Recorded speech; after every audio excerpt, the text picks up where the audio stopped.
Well, hello, I'm Doug Apple, back with another special interview for you today, and I'm kicking this off with a headline from NPR. It says, "What to do when your health insurance denies coverage." Have you ever had that happen where all of a sudden your health insurance company says, well, we're not going to cover that, and then you have a problem with the hospital, and you have a problem with the insurance company, and it's a money problem, which is always a pain. So what can you do about it? We're going to talk about this with Mike Sharman. He's the legal counsel for Share Healthcare, the nonprofit healthcare sharing ministry. And we'll talk a little more about Share Healthcare later. But in this case, we're talking about the health insurance companies. And what can you do if your health insurance company denies coverage of a bill, or you get a surprise bill from the hospital? And everybody's surprised and horrified. Well, Mike Sharman, what can people do when their health insurance denies coverage? Well, thanks, Doug, for letting me join in this conversation. With this problem, as with any other collection problem, you don't want to just sit on your hands. You want to say something, do something. You don't want to just look at the bill and say, this is awful, I think it has mistakes, and talk to your friends about it, talk to your wife about it or husband about it, but then do nothing. Mm-hmm. You want to do something. So the first something to do is really look at specifically what is it that you think is a problem with the bill. And you're phrasing the question in terms of what if your insurance company declines. But let's look at these problems too. If somebody is self-pay, they might have gotten the bill themselves because they are self-pay. And obviously, if the insurance company declines automatically, all of a sudden, you're self-pay on that. Yeah. So look at the total retail amount and recognize that no one pays retail, literally nobody. I've mentioned before in our talks that I've had hospital systems dismiss cases and wipe out the bill for hundreds of thousands of dollars simply because I asked them in our discovery process, please list out how much these various insurance companies would pay versus self-pay, et cetera. Wow. And rather than tell us their different prices, that's a big wow. Rather than tell us the prices, they just drop the case. Rather write it off. That's right. Because they're making millions with their pricing, the secretiveness of their pricing process. They don't want anybody to know which insurer actually has the best deal. So anyway, recognize that nobody pays retail. The bill you're looking at is not the true bill. So address that. If you are self-pay and you're not a member of a healthcare sharing ministry or some other self-pay process, contact that hospital to ask them for their financial assistance program. One of our prior federal acts required every hospital to have a federal financial assistance, which says they can't charge X amount above each one of the levels, income levels. They'll hassle you about that, et cetera, but that's one step. Plus, that also gives you time to get your ducks in a row on other things or just delay the collection process, which often is helpful. If you're, it's just often helpful to put off paying tomorrow what they're asking you to pay today. So then look at, so you want to look at what's the retail price, recognize nobody pays that, ask for a reduction. Then look at each one of the listed items and determine whether or not that in fact happened to you. Did you actually go into the operating room, or was whatever procedure done on you in your room? Because that often is a mistake. And there's a huge difference. You go past the doors into the operating room, automatically the price went up because they charge you rent for that room per hour. Look at the date for each one of the billing items. Did you actually get operated on that day? Or are they charging you two operation charges on different days and one you didn't get operated on? I mean, those mistakes happen. We're in such a automated and technologically sophisticated era that we just think, oh, well, there's no way the system would get that wrong. Well, yeah, it does. Humans still have problems, and AI, just like every other computer thing, garbage in, garbage out. So mistakes happen. Then look at the procedure that was done to you in the code. You may not recognize even the listed statement for what the code is. There's 67,000 medical codes. In fact, there might be more by now because they keep adding. Wow. And doctors are actually bonused up if they've been able to code something at a higher price. There might be different ways of phrasing the exact same procedure. One's more expensive than the other. And literally, hospitals bonus doctors based upon how well they code up those procedures.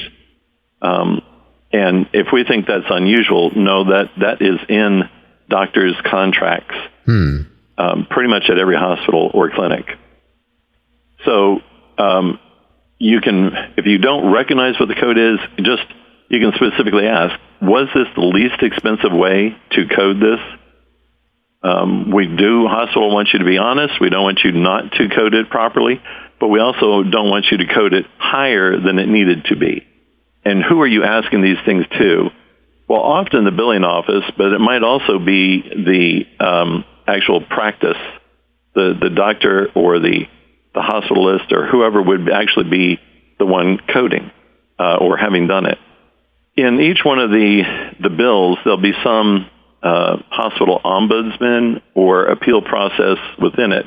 So you can talk to them and say, well, this is a bit much for what y'all did here.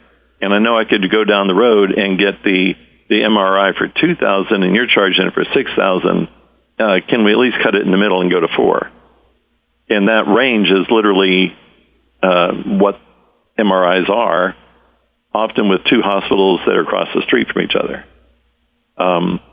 The imaging centers in the hospital are one of their main profit centers. Then there's often the opportunity to have you've hit their appeal, you've done their internal appeal, you can go on up beyond that. Normally there is a right to do an external appeal. You can also, worst comes to worst, if you pointed out errors, if you pointed out the problem that they really are doing a consumer protection problem of charging you one price and telling you that's the price, when in all honesty, it is not the price. Depending on the size of the bill, you might be able to go into your general district court or your small claims court and sue them there if it's a bill that comes within that jurisdiction that you can go into court yourself and argue about it. If it's a large bill, you're going to need to have an attorney who can do the same thing. Not all states, and I don't know how this is in Florida, but in Virginia, for example, I've won a number of cases that allowed me to use our consumer protection law against the hospital, because the hospital says one thing, does another, and that is a violation of pretty much everybody's consumer protection statute. The good thing about that is it allows you to get attorney's fees and normally allows you to triple the damages. Those two things, the threat of attorney's fees, which will go up very high if it needs to have a trial, and then the threat of tripling the damages, will normally get a hospital to say, you know what, let's just forget about this, or let's bring it down to the level that you thought was appropriate in the first place. And that's where the threat of the attorney comes in. Right, and just threatening, just saying, I'm going to go get my attorney, that never works. You actually have to go get an attorney. It doesn't. You actually have to get the attorney for the attorney to send them something on their letterhead saying, your $120,000 bill would become $320,000 in an award to us when we win in our consumer protection, plus the $60,000 or so $1,000 I'd have to do in attorney's fees against you. So rather than doing that, how about you say we settle this for $20,000? And that works. Often does. Some hospital systems are more recalcitrant than others, but going from the lowest step of just saying, hey, it looks like you talking to the billing office or whoever and saying, this looks a bit high, and I see these errors, going from there to the final resolution of having an attorney, you're going to get some sort of satisfaction, but within that range of resolutions to it, within that range of choices of how to manage a bad bill. So we mentioned at the top of this interview that you are the legal counsel for Share Healthcare. Legal counsel, if you don't know, it's an attorney for Share Healthcare. So Share Healthcare is not health insurance. What exactly is it? And then how are problems like this handled if someone is a member of Share Healthcare? The big difference is we're a ministry.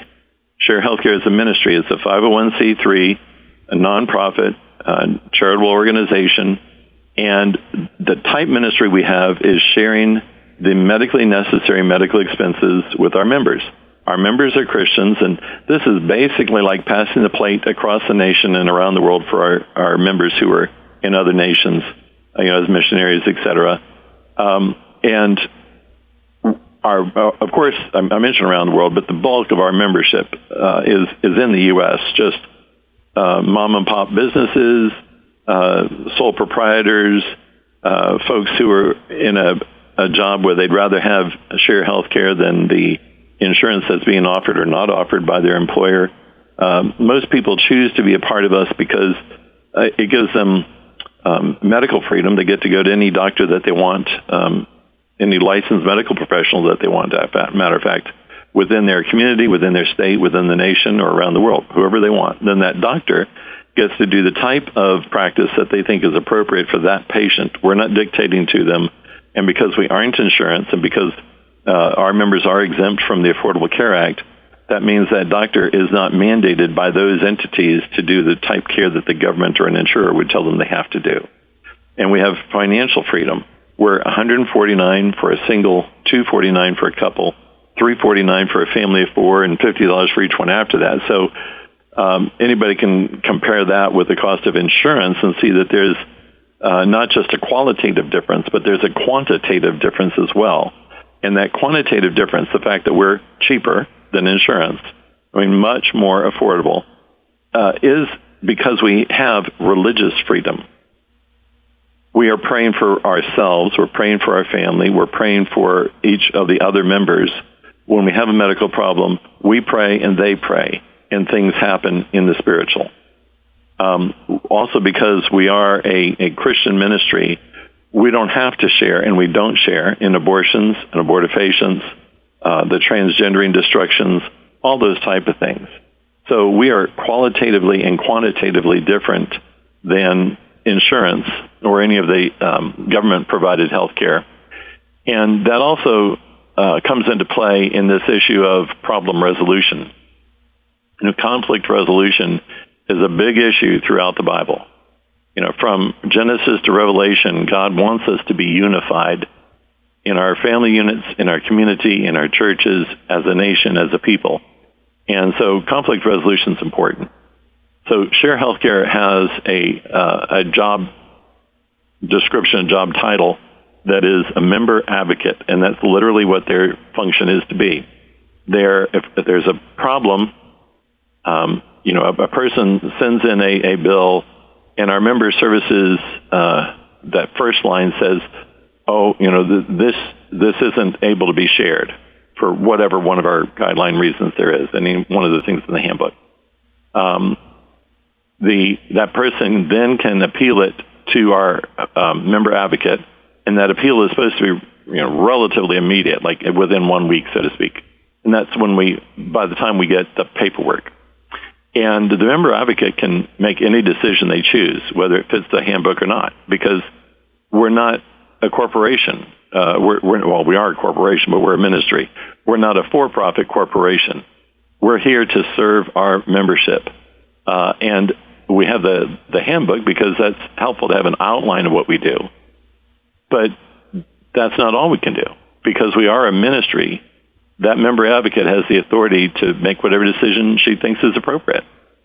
And then if the decision isn't entirely what the member wants, that decision from member advocate, They then are able to appeal to the board of directors. And the board of directors, of course, also has full authority to make whatever decision they choose to do, whether it fits the guidelines or not.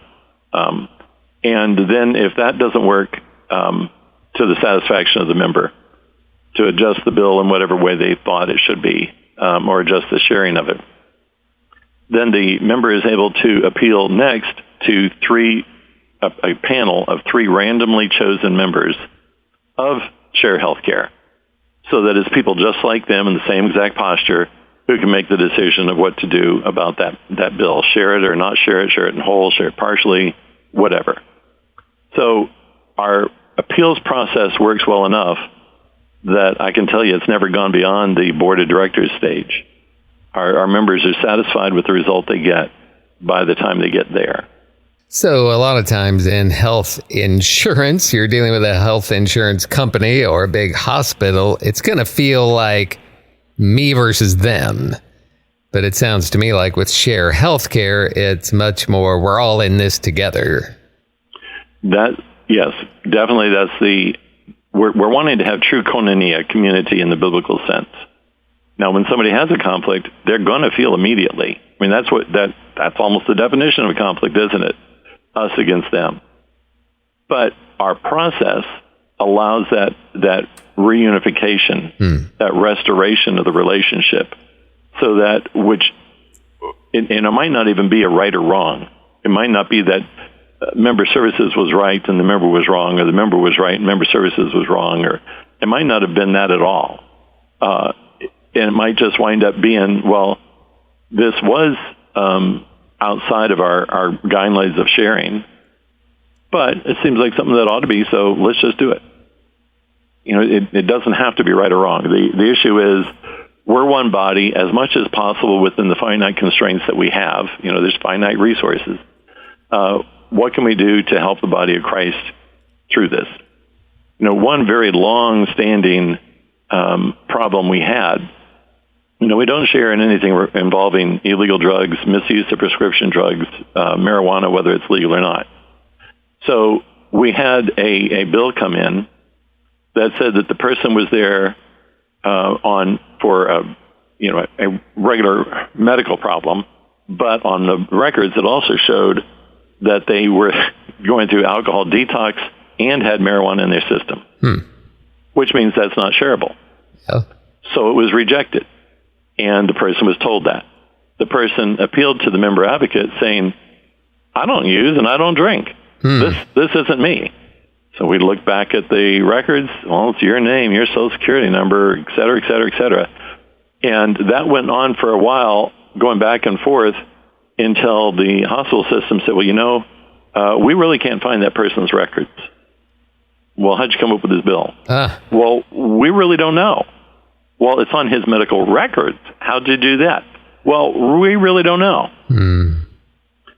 So, anybody listening to that can hear, well, that's a real conflict. Obviously, you as a sharing ministry that are trying to do things biblically could not have shared on, alcohol detox and using marijuana, et cetera. But the member is telling you, this isn't me. They just blew it. And then the hospital is saying, we blew it, but we aren't even real sure in which way we blew it. We just know we blew it. So, of course, we can, restore that, reconcile that, and deal with it. And basically what happened is the hospital just dropped the bill saying, well, we don't know what's going on, so, by the way, forget that bill. And it was a substantial bill. I would hope they would drop it. Yes. But, the person had gone there for a medical procedure, and he'd had the medical procedure. But because that pointed out a massive flaw in their, not their record keeping, from everything from what the nurses did at the nurses station on. So that's how we try to resolve conflict.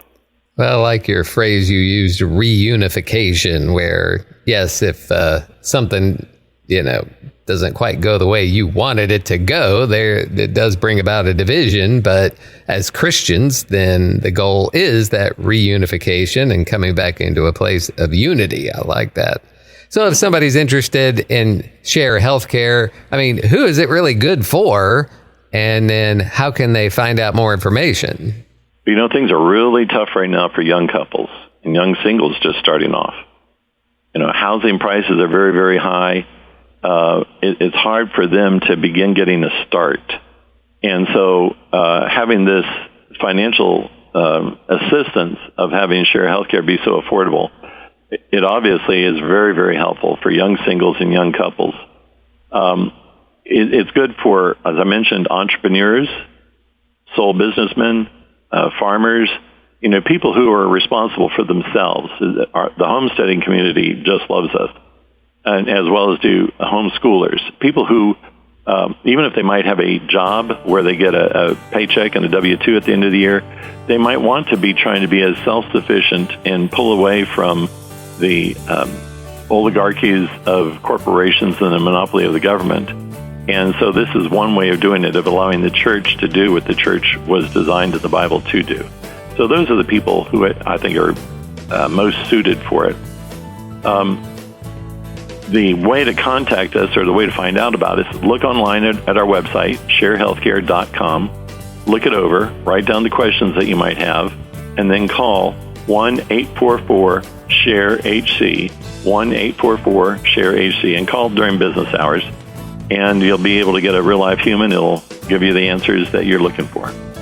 All right. We've been talking with Mike Sharman, the legal counsel for Share Healthcare. That website again, sharehealthcare.com. And for Wave 94, I'm Doug Apple.